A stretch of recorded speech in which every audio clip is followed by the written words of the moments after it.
entamé un sujet, le chat, effectivement, avec Olivier Benkemoun, et c'est un message qui a été vu près de 700 000 fois sur les réseaux sociaux. C'est le sujet qui fait parler, tout le monde en parle depuis ce matin, tout le monde a un avis. Notre camarade Olivier Benkemoun a perdu son chat dans des conditions dramatiques. J'ai le cœur brisé. Mon chat Gina, qui s'était échappé de son sac, a été décapité. Il est 16h14. Je disais qu'il n'y avait pas de fou rire précisément à voir. Il y a Monsieur Guénec qui est en train de me faire. Mais ça, c'est pas bien. Pardonnez-moi. Franchement, ça, c'est pas bien. Ça, c'est pas bien parce que c'est un sujet grave. Oui, non, c'est vrai. Non. Alors vous allez sortir. Non, mais pour ça. C'est l'avant-dernière émission. Oui. Ok. Une petite chatte comme ça qui se fait couper en deux, t'as pas le droit de rigoler. Non, arrête. Mais c'est bon, une Olivier nous entend. Arrête. Gina va être. On va parler avec Olivier et surtout on va parler du protocole de 20 minutes qui est mis en place lorsqu'un animal est sur les rails. 20 minutes de recherche avant de faire partir le train. À tout de suite. Je le disais, donc c'est un message qui a été vu près de 700 000 fois. J'ai le cœur brisé. Mon chat Gina qui s'était échappé de son sac a été décapité par un train. Gare de Lyon à Paris. Mon petit garçon a découvert l'horreur après le départ du train. 20 minutes seulement pour tenter de le retrouver alors qu'on l'entendait miauler. Alors on était ce matin sur l'antenne d'Europe 1 à 9h et sur celle de CNews avec Olivier. On a dit qu'évidemment on rappellerait Olivier.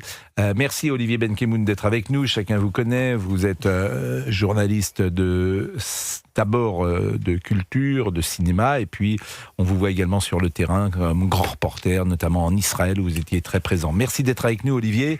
Je voulais savoir les témoignages que vous recevez depuis maintenant 24 heures, parce que cette histoire dramatique d'ailleurs prend effectivement un essor important puisqu'elle est commentée parfois positivement, parfois négativement. Et je voulais savoir comment vous viviez ce moment si particulier, Olivier Benkemoun. Bonjour Pascal et rebonjour Pascal. Non, c'est formidable d'abord de faire partie aussi de votre petite bande parce que ça me fait du bien. Et aujourd'hui en particulier, voilà, vraiment. Et je voulais vous le dire à tous. C'est à la fois terrible. Je viens d'enterrer le petit chat là.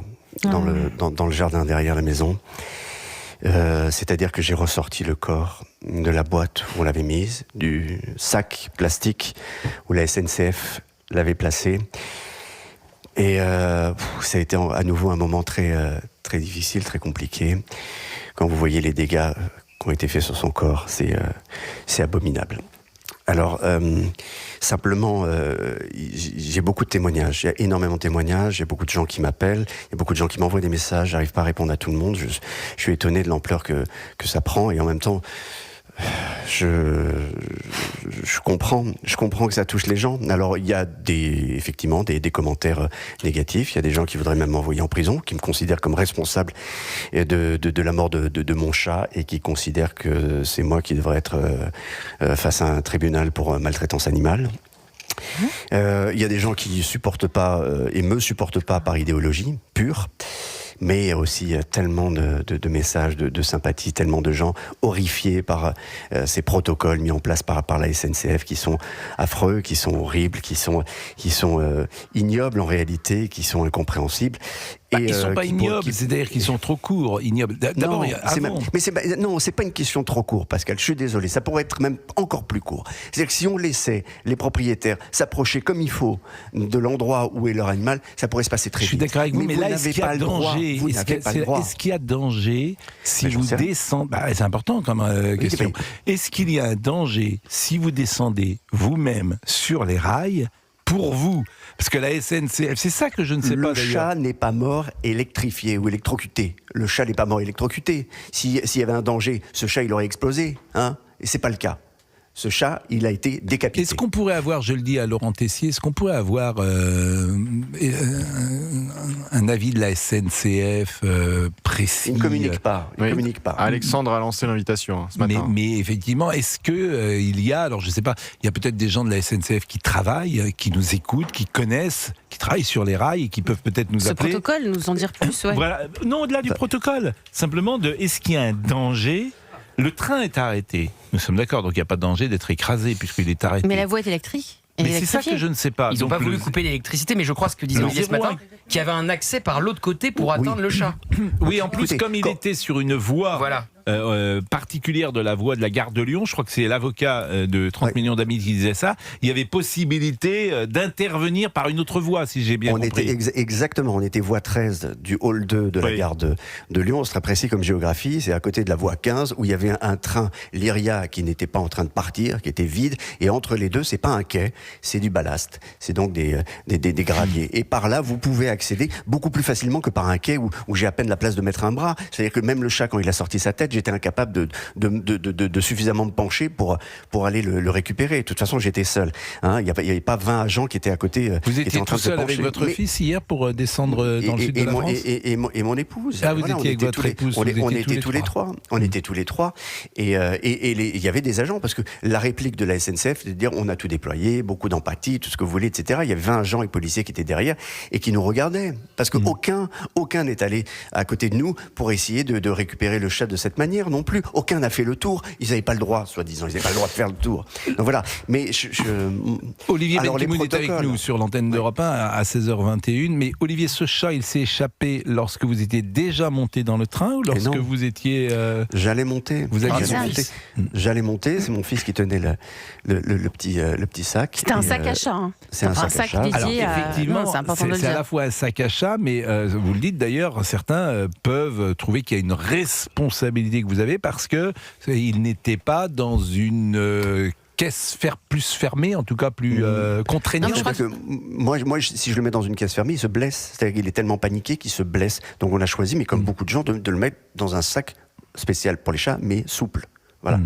Et malheureusement, ce chat était plus malin qu'il n'aurait dû, puisqu'avec sa petite griffe, il a réussi à... Est-ce que la SNCF vous a appelé? J'ai vu qu'il y avait un communiqué, mais est-ce que, alors, effectivement, vous êtes d'une certaine manière un client particulier, puisque les gens vous identifient, vous connaissent? Est-ce que, par exemple, Jean Castex a pris son téléphone pour vous appeler, ou est-ce que quelqu'un de la SNCF vous a appelé?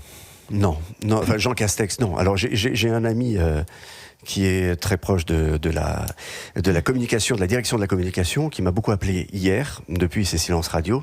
Non, la SNCF a décidé de faire 2 tweets et puis de ne pas communiquer. Vous connaissez tous Tony Pitaro. Tony Pitaro a fait une vidéo avec moi hier. Tony Pitaro a envoyé un message directement à Jean Castex par téléphone et Jean Castex l'a bloqué. Mais non. Bon, en tout cas, je crois qu'il y a un nouveau protocole qui serait mis en place, me semble-t-il. En tout cas, la SNCF... Il a changé par rapport à il y a 3 ans, puisque vous y avez déjà eu le même cas où on est allé jusqu'à une réaction de Gérald Darmanin, à l'époque ministre de l'Intérieur. Mais bien sûr. Là, Laurent Nunez n'a pas réagi, mais il ne réagit sur rien, donc c'est pas très grave. Oui. Quand il réagit, c'est grave. Le protocole a changé, il est passé de 10 minutes à 20 minutes. Vous parlez de Laurent Nunez? Je dis que Darmanin avait réagi mais il y a 3 ans. Laurent Nunez va peut-être pas réagir sur...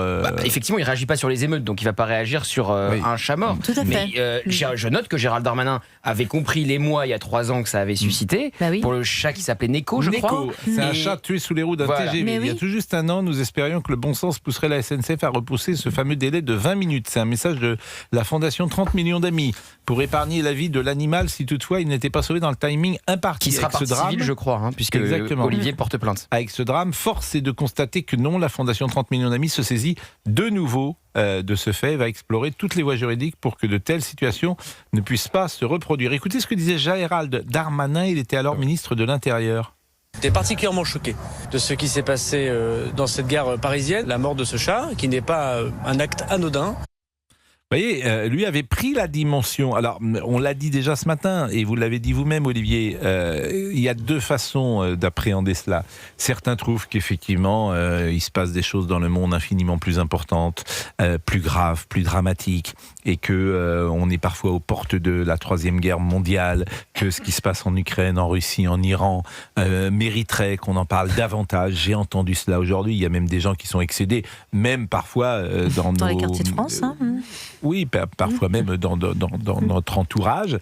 Et puis, il y a ceux, et j'en fais partie, qui considèrent que c'est un fait de société, la place de l'animal dans le rapport la société. à l'animal. Quand on sait qu'il y a un Français sur 2 qui a des animaux, qui a un animal de compagnie, ça concerne la moitié de la population. Il y a un rapport évidemment à l'animal, puisqu'il y a de plus en plus d'individualisme, ou en tout cas d'individus de plus en plus isolés qui prennent pour attache les animaux, ou alors les animaux sont considérés très très souvent comme des véritables membres de la famille, donc ce qui explique aussi l'immense chagrin que vivent les personnes dont l'animal meurt peu importe les conditions, ou de santé, de vieillesse, ou par un accident tragique. Donc moi, j'apporte tout mon soutien et toutes mes condoléances à Gina et j'imagine le chagrin de son fils notamment, qui était très attaché à son chat. C'est votre fils, Olivier, parce que il est à côté de moi, l'a toujours connu. Il l'a toujours connu, puisque votre fils, quel âge il a ? Il a 12 ans, mon fils, et le chat avait quelques mois de plus. Donc c'est un événement qui va marquer sa vie. On sait bien qu'on a une sensibilité à cet âge-là qui est différente de celle d'un adulte, peut-être. C'est toujours difficile de généraliser, mais a priori, on est plus émotif peut-être, plus sensible peut-être, plus fragile peut-être quand on a 12 ans que quand on en a 5 ans.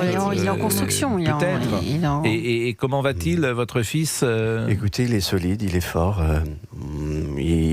Parfois, il me serre plus fort que moi je le serre, parce que c'était très très triste, très triste, et que lui est attaché, moi je suis attaché. Un animal dans une vie, c'est important. C'est important, tout le monde le sait. Elisabeth Assayag. Il y a plusieurs sujets en fait dans cette histoire. C'est qu'il y a la perte de l'animal de compagnie, qui est une perte immense, et que chaque personne qui a un animal de compagnie, quand il perd cet animal, que ce soit un chien ou un chat, c'est un vide abyssal au sein du foyer. Il y a le fait de l'avoir vu en direct, c'est-à-dire que vous avez assisté à la mort de votre chat et vous étiez impuissant. Donc il y a aussi ce deuxième aspect qui constitue un choc, et je comprends que vous êtes encore sous le choc et ça va prendre quelques temps. Et il y a le troisième partie qui est la partie de la SNCF, du protocole mis en place, de l'impression ou de l'observation du constat que personne n'a bougé. Donc il y a un sentiment de colère qui se mêle à ce sentiment de choc et de chagrin. Donc il y a trois sujets dans votre histoire, Olivier. Il y en a même un quatrième, c'est celui du moment où on vous rend le corps, parce que là aussi, le corps de l'animal. On est dans le traumatisme. Voilà. Mais c'est-à-dire qu'il y a un protocole de temps qui a été mis en place, mais pas un protocole technique. C'est-à-dire que rien n'est fait pour imaginer qu'il y ait un service vétérinaire qui vienne vous assister, ou des gens qui sont compétents en réalité. Les gens qui viennent, qui sont déployés, ne sont pas compétents. Ils sont là avec le chrono pour vous dire, voilà, c'est dans 30 minutes, c'est dans 20 minutes, c'est dans 10 minutes, et ensuite, c'est le bourreau en quelque sorte. On fait démarrer le train. Et puis, mais qu'est-ce qu'ils auraient pu faire de plus, Olivier ? Qu'est-ce qu'ils auraient pu faire de plus, les agents ? Les agents qui ne sont pas qualifiés, sans doute rien, à part m'accompagner peut-être de l'autre côté du train, et de faire en sorte que je sois en sécurité. Vous auriez pu l'interdiction d'aller sur Je ne passe pas. Moi, là où je suis, franchement, je passe pas mon corps. Ce matin, il y avait Garbarini qui disait, moi, je saute sous les, mais il passe pas. Moi, je passe pas entre le quai et les héros. Il est 16h28. On marque une pause. On revient dans une seconde. On est avec Olivier Benkemoun, et de toute façon, vous pouvez nous appeler au 01 80 20 39 21 tout de suite. Europe 1. 16h, 18h, Pascal Praud et vous. Elisabeth Assayag, Sabrina Medjaber, Gauthier Lebret, Olivier Guénec. C'est vrai que c'est un sujet du jour. Je ne peux pas vous dire autre chose puisque je suis frappé ce matin. Je crois que c'est Laurent Tessier. Vous en avez parlé dès 6h40, et dans la rédaction d'Europe 1, c'est un sujet qui divise, parce qu'effectivement, il y a beaucoup de gens qui trouvent que la place d'un chat... On n'a pas le droit de remettre en cause ou en question le chat. C'est quand même impressionnant. Qu'est-ce que vous appelez remettre en question le chat ? C'est un sujet intouchable. Si, vous avez le droit. Non, vous avez le droit en général, de dire votre avis. Mais non, vous avez le droit, et tout le monde a le droit. J'ai cité ce matin des gens qui pensent que... Moi, je pense au fond qu'on ne peut pas retarder un train où il y a 300, 400, 500 personnes pour un chat qui n'est pas tenu. Voilà, je suis désolé de le dire comme ça, et surtout à un ami comme Olivier Benkemoun, mais pour moi, le sujet, il est impressionnant. Pour moi, il n'y a même pas de sujet. C'est-à-dire que en fait, ce qu'il faut savoir, c'est que quand on déplace un train de 20 minutes ou même d'une demi-heure, c'est toutes les correspondances que tu impactes. C'est des familles qui s'organisent, c'est des gens qui vont dans les gares, etc. Je suis désolé encore une fois, mais pour un chat... Olivier dit... pour un chat, ne dites pas pour un chat, parce qu'un chat, c'est un membre de la famille. C'est un membre de la famille, mais je ne le mets pas au même niveau. Enfin, j'entendais des gens dans la rédaction faire des comparatifs ou des parallèles avec les enfants. Moi aussi, c'est impressionnant. Évidemment qu'il n'y a pas de sujet si un enfant est sur les rails. Le chat, il y a un sujet. Il y a un sujet, je suis désolé. Et Olivier disait, les agents n'ont pas pu aller sur les rails, mais moi, je n'ai pas pu y aller.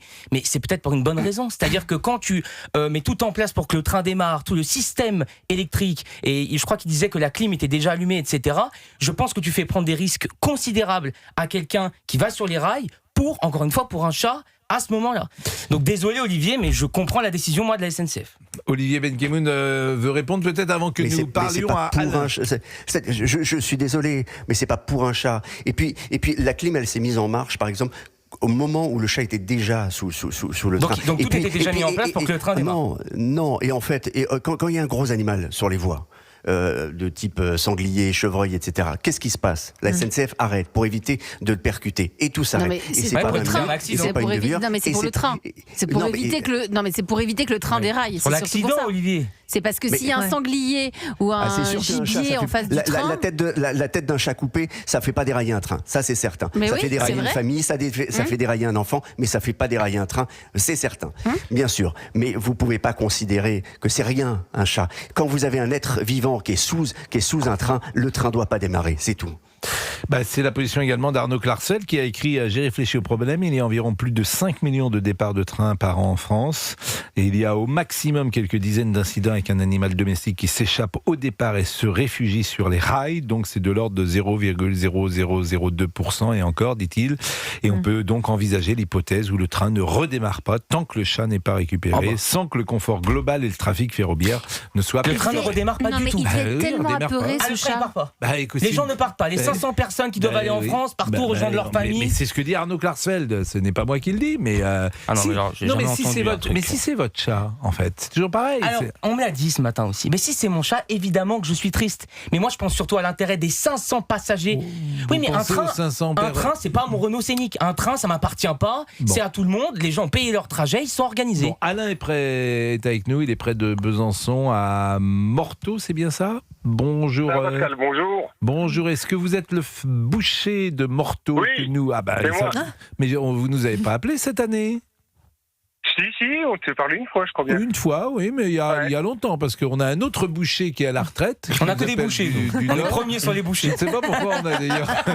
on a manifestement, Alexandre Omar doit avoir un prix sur la viande lorsqu'il fait passer des auditeurs. Tous les bouchers de Sceaux. Il a 2 côtelettes gratuites après 3 bouchers passés sur Europe 1. Non, mais bon, est-ce que vous avez des animaux... Alors bon, vous êtes boucher, donc vous avez rapport aux animaux particuliers quand même, puisque vous les découpez. Ouais, non, mais j'aime...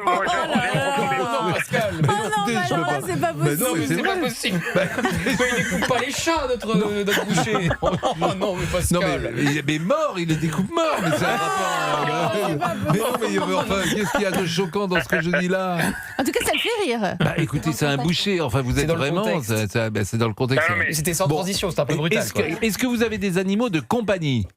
Et oui, Pascal, moi j'ai 2 petits chihuahuas. 2 petits chihuahuas. Bon, quel est votre ressenti? Donc c'est presque aussi gros qu'un chat. Je comprends votre collègue tout de suite qui disait on peut pas bloquer 300 personnes pour un animal, quoi. En l'occurrence un chat. Moi honnêtement ça me choque parce que j'ai un amour profond pour les animaux malgré ma profession. Si mon chihuahua qui fait... Permettez-nous d'en douter. C'est quand même ça. Oui, j'imagine, oui, bien sûr. Comme je vous ai déjà dit un coup, Pascal, le bien-être animal dans les animaux de boucherie, le bien-être animal, on le sent jusque dans l'assiette. Donc, d'où l'importance du bien-être animal. Mais bref, c'est pas le sujet.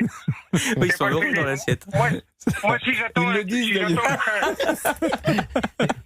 moi, quand j'ai une côte de bœuf dans mon assiette, elle est contente. Elle dit, j'étais bien. Elle frétille. On entend peu. Je vous jure, elle allait dire, je suis content d'arriver dans votre assiette, monsieur Pascal, parce que j'étais bien traité. Pascal, on a tous les vegans qui vont nous appeler. Est-ce que vous pensez que le train doit partir ou pas? C'est ça la question essentielle. Si à cette période de 20 minutes, moi j'estime qu'on doit tout mettre en œuvre, quitte à couper la clim, puis aller voir sous le train, mais on doit tout mettre en œuvre pour récupérer ce chat. Oui, non mais c'est ce qui s'est passé, mais au bout de 20 minutes, est-ce que selon vous, tant que le chat n'est pas retrouvé, le train ne part pas? C'est ça la question. Selon moi, au risque de choquer des personnes, oui. Ah oui. Oui. Il doit pas repartir. Il doit pas repartir. Oui, il doit pas repartir. Puis je vais vous dire un truc.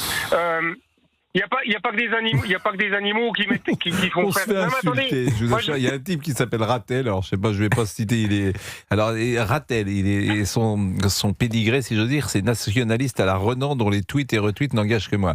Alors, il dit, mais comment peut-on être aussi con que Pascal Pro qui s'en perd avec ce chat? Je veux dire. Et Olivier Benkemoun, c'est inouï. On est plus que jamais dans le grotesque. Bloquer un train, 500 personnes, c'est peanuts pour les planquer des studios parisiens. Voilà ce que j'entends. Mais on se fait insulter. On se fait insulter. Mais les gens, en fait, ça déclenche une haine. Ce monsieur-là que je ne connais pas, monsieur Rattel, bah tiens, j'aimerais bien qu'il nous appelle, monsieur Rattel. Il est un peu excessif. Monsieur Rattel, je lui donne notre numéro. Qui ose nous appeler? Il vit à Cure. Non. Qu'il vienne nous chercher. Il joue oui, bon. Alors, monsieur Rattel, il y a 1 minute, il a fait ce tweet, monsieur Rattel, là. Qui nous appelle au 01 80 20 39 21. Et on va le faire dialoguer avec Olivier Benkemoun. Mais quel est son prénom? Parce qu'il va pas se présenter sous le nom de monsieur Rattel. Écoutez, qui nous appelle? Parce qu'ils sont bien gentils, ces gens-là. Ils attaquent toujours de manière, non pas anonyme, puisqu'il a donné son nom. Mais qui nous appelle? C'est un pseudo. C'est un pseudo, vous pensez? Mais qui nous appelle? Et puis on va le mettre en relation avec Olivier Benkemoun. Il dit des choses quand même qui sont Pascal, vous savez, il y a eu de ce débat, l'insulte. je m'en souviens comme si c'était hier, pour le premier chat. Oui. Et Benjamin Castaldi, à l'époque, dans Touche pas à mon poste avec Cyril Hanouna, avait dit il faut que le train redémarre et tant pis pour le chat. Oui. Il s'était fait massacrer sur les réseaux sociaux. Donc peu importe la position que vous prenez, si vous avez un avis tranché, vous allez forcément vous faire massacrer d'un côté ou de l'autre. C'est un débat très clivant. Vous, avec vos chihuahuas, alors ils voyagent comment les chihuahuas? Mais les chihuahuas, c'est pas la même chose. Les chiens, c'est pas la même chose que les chats, parce que. Ouais, mais Pascal. Oui. Pascal, on va juste donner. Regardez, comparer ou autre chose.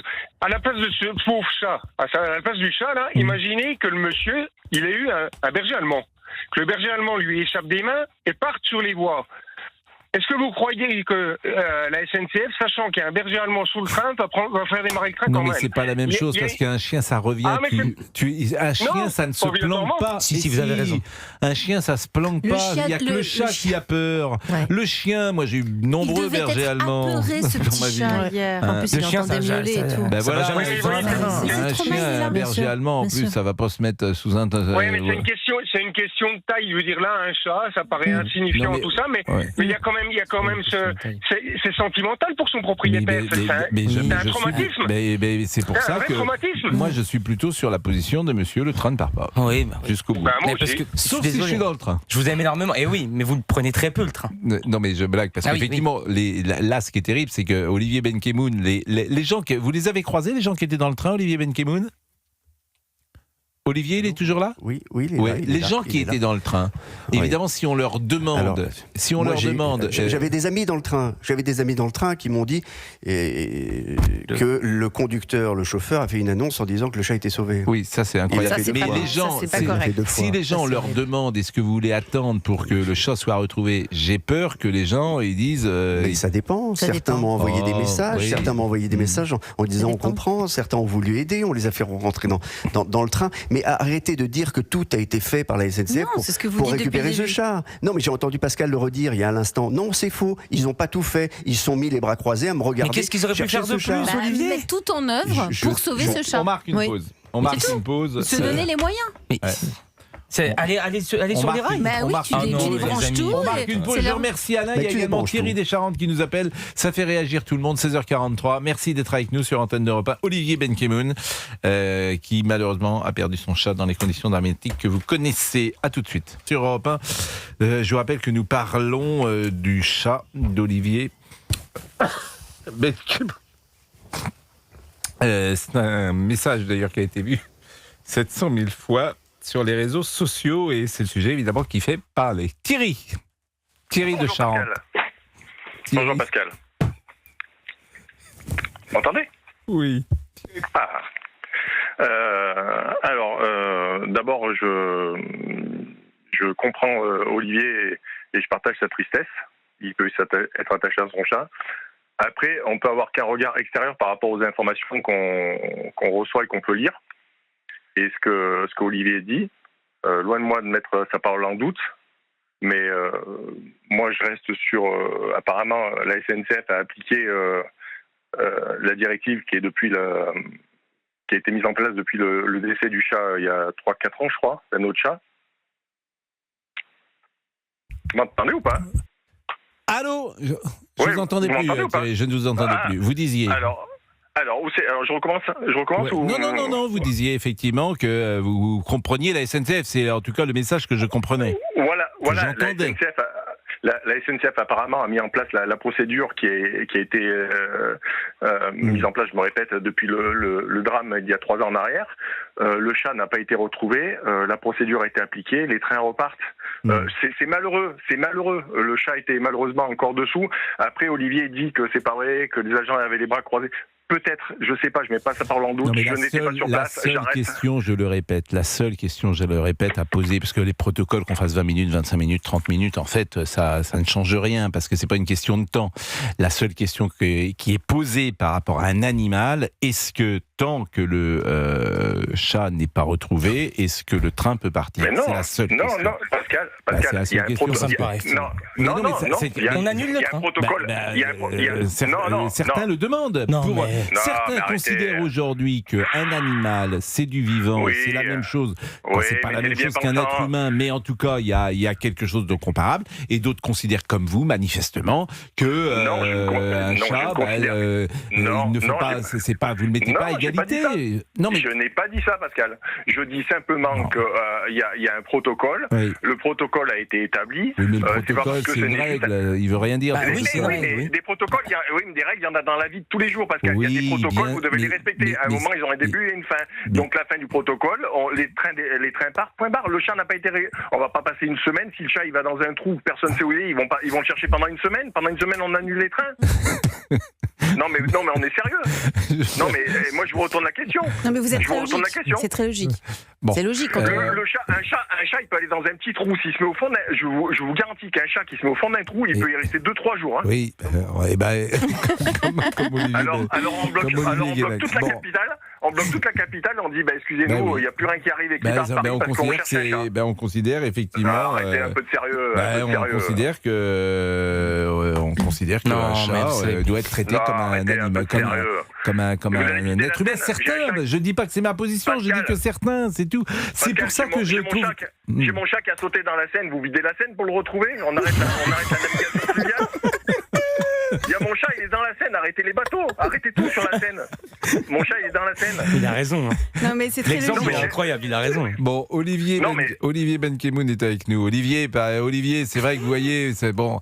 Est-ce qu'on peut considérer que ce protocole est incomplet? Oui. Est-ce qu'on peut juste dire c'est un protocole de temps, mais il n'y a pas d'action à l'intérieur? Vous n'avez pas un vétérinaire, par exemple. Vous n'avez personne pour vous encadrer. Vous n'avez personne pour vous guider. Vous n'avez personne pour vous guider, pour vous aider à récupérer ce chat. Donc c'est un protocole de temps. Ce qu'il faut, c'est aussi... Et pourquoi il n'y a pas un vétérinaire? Dans les aéroports, il y a un vétérinaire. Pourquoi il n'y en aurait pas un qui puisse faire je sais pas moi, une piqûre pour les anesthésies? En fait, le chat n'a pas été pas repéré. Je savais où il était. Je l'ai entendu, je l'ai vu. Je sais où il est. Je sais où il est, repéré, ce bien chat. sûr. Mais je ne peux pas le voir, je ne peux pas l'atteindre.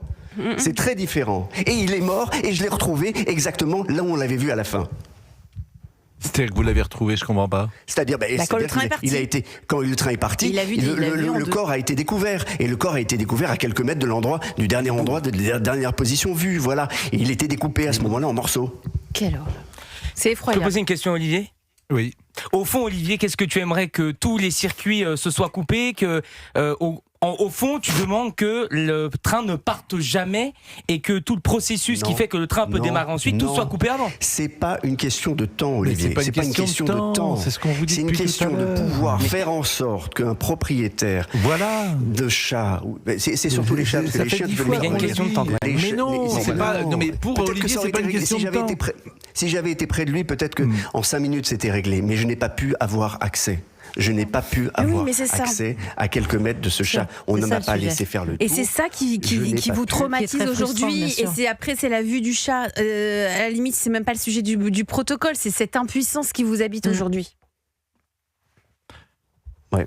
Mais voilà, encore une fois, je trouve que le protocole est incomplet. Et si la mort de Gina sert à quelque chose, c'est de compléter ce protocole, faire en sorte que les associations se mettent autour d'une table avec Jean Castex, avec son successeur, avec qui ils veulent, mais qui discutent sérieusement de ces choses-là. Parce qu'en réalité, la mort de Nico, ça a servi à quoi? 20 minutes. Voilà. J'ai vu Olivier, et peut-être que certains trouveront que que vous donnez à cet événement c'est pas mon cas, hein, bien sûr.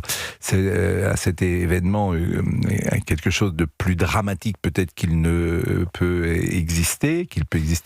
J'ai vu que vous aviez changé votre photo de profil, que vous aviez mis votre chat et ma chatte Gina. Voilà. Et que vous aviez mis également sur Twitter des photos de son enterrement, je sais pas comment on dit d'ailleurs. Oui, à l'instant, c'est l'endroit où ce chat va reposer. Voilà. Ce sera où ? C'est où ? C'est en Provence. D'accord. Là où vous êtes actuellement. Voilà, c'est sous 2 lauriers. Et on a été très émus, évidemment. Mais bien sûr que... Donc certains trouveront que peut-être... voilà, il y a peut-être des gens qui nous écoutent et qui ont eu des malheurs dans leur vie, qui ont perdu un enfant, qui ont perdu un parent, mais écoutez, un frère... Pascal, il y a des gens qui vous écoutent il y a des gens qui vous écoutent et qui ont peut-être autre chose à penser que la vie sexuelle d'Olivier Guénec, par exemple. Ou d'autres choses. Oui, mais... Il y a plein de sujets différents. Mais oui, chacun vit son j'entends bien, mais bon, j'entends bien, mais en fait, c'est la hiérarchie du malheur qui est posée. Pardonnez-moi de le dire comme ça. C'est la hiérarchie du malheur. Alors, je comprends. Et là, évidemment. aujourd'hui, c'est vous qui la faites, la hiérarchie. Mais non, mais c'est pas moi. Je suis vraiment là pour poser des questions. Je vous comprends. Donc, et je pense que je vous comprends, et tous ceux qui ont des animaux vous comprennent. Et puis, même la douleur de l'autre, on la comprend. Chaque fois, vous avez une douleur, on la comprend. On n'a pas à la juger. Après, il y a forcément une hiérarchie de tout ça. Mais pour certains, il n'y a pas de hiérarchie. Bien sûr. Moi, je me souviens avoir échangé avec Max Guazzini, je l'ai dit plusieurs fois, quand il avait perdu son chien, il avait dit c'est la personne que j'ai le plus aimée au monde. Bien sûr. C'était son avis. Et il a forcément raison pour lui. Et je ne vous donne pas le droit de le juger ou de le juger mal. Si l'homme et Delon disait parfois la même chose. Et effectivement, Delon disait qu'il préférait la compagnie des chiens à celle des hommes. Mais Max Guazzini, ça n'impacte que lui quand il dit ça. Là, en l'occurrence, dans la situation, ça impacte 500 personnes. Ça peut impacter les enfants. Quand tu préfères les une famille. Les animaux. Ne jugeons pas. Non, on juge pas. Voilà. Mais ça peut sur ces sujets-là, ne jugeons pas. Si des enfants ont souffert du manque. Mais vous n'en savez rien et moi non plus. Mais non, mais quand Brigitte Bardot disait je devrais préférer accoucher d'un chien que de mon fils, c'est quand même un sujet, quoi. On a le droit quand même d'en parler. Elle n'a pas dit accoucher d'un chien. Mais bien sûr qu'elle a dit cette phrase. Elle préférait ses animaux à son fils. C'est pas qu'elle l'a dite, c'est qu'elle l'a écrite dans son autobiographie. Ça, c'est grave. Je suis pas sûr que Anthony Delon et Alain Fabien trouvent que ça a été un père formidable. On dit merci à Olivier. Bon, on dit merci. J'espère qu'il m'en veut pas, Olivier. Mais non, mais bon. On a le droit de penser différemment. Mais non, mais je comprends sa tristesse. Je comprends sa tristesse. Oui, mais non, vous la comprenez pas d'ailleurs. Mais vous la comprenez pas, mais c'est normal. Mais c'est incroyable. Mais vous ne la comprenez. Je peux dire que je comprends Olivier Benkemoun et dire que pour moi il faut redémarrer le train.